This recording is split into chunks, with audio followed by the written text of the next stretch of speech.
নমস্কার বন্ধুরা, কেমন আছেন সবাই? গল্প হলেও সত্যি চ্যানেলের আরও একটি নতুন গল্পে আপনাদের সকলকে স্বাগত জানাই।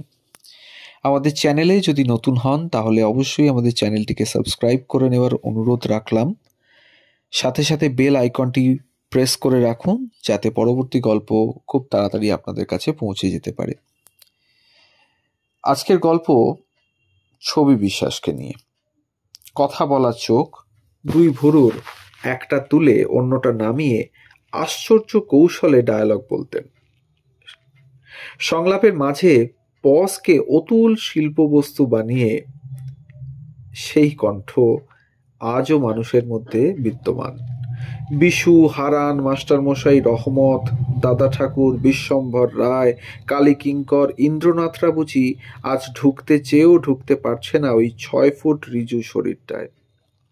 বাংলা ছবির উত্তম সুচিত্রা, সুপ্রিয়া, সাবিত্রী, সন্ধ্যার অজস্র কাহিনীর আজ পিতৃবিয়োগ। মাত্র 62 বছরের জীবন।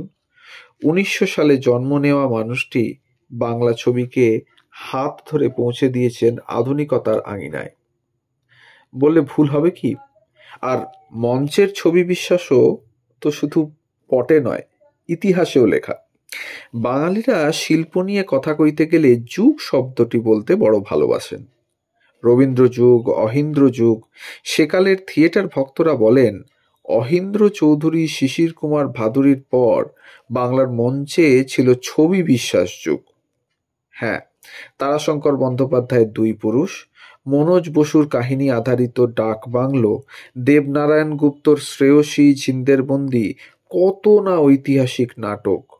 শিশির ভাদুরীর ভাই ছিলেন ছবি বিশ্বাসের সহপাঠী, তাই শিশিরবাবুকে বড়দা বলতেন।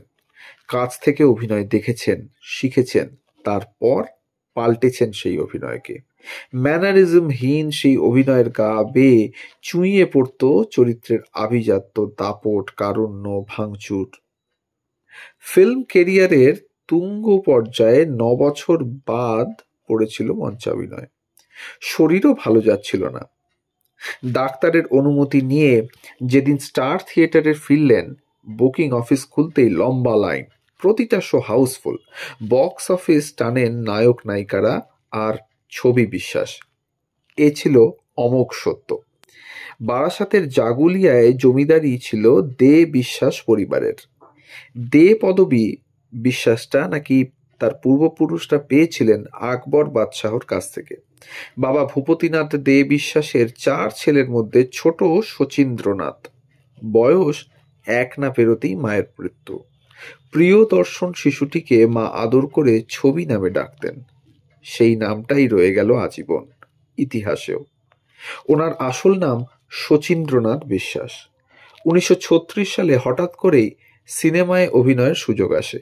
পরিচালক তিনকড়ি চক্রবর্তী নিরুপমা দেবীর অন্নপূর্ণা মন্দিরের জন্য লম্বা সুদর্শন নায়ক খুঁজছিলেন প্রযোজক প্রিয়নাথ গাঙ্গুলি।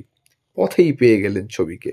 হাত বাড়ালেই বন্ধু, আম্রপালি, রাজা সাজা, শুনো বড় নারী, নীলাচলে মহাপ্রভু, সপ্তপদী সহ প্রায় 260টিরও বেশি সিনেমায় অভিনয় করেছেন ছবি বিশ্বাস।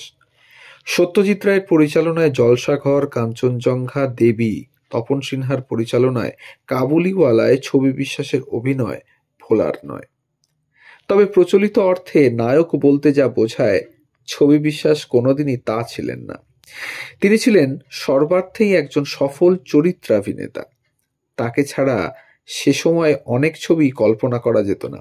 যদিও নায়কোচিত সৌম্যকান্তি রূপ, আভিজাত্যপূর্ণ চেহারা এবং অভিনয় ক্ষমতা সবই ছিল তার, কিন্তু চলচ্চিত্রে তার প্রথম অভিনয় 34 বছর বয়সে। শৈল্পিক জীবন ছিল তার। ভালো ছবি আঁকতেন, বাটিকের ও এমব্রয়ডারির কাজ জানতেন। উত্তম কুমারের ধাক্কাপাড় ধুতির ডিজাইন ছবি বিশ্বাস নিজেই করেছিলেন কারিগর দিয়ে, যা পরে উত্তম কুমার ধুতি নামে পরিচিতি পায়।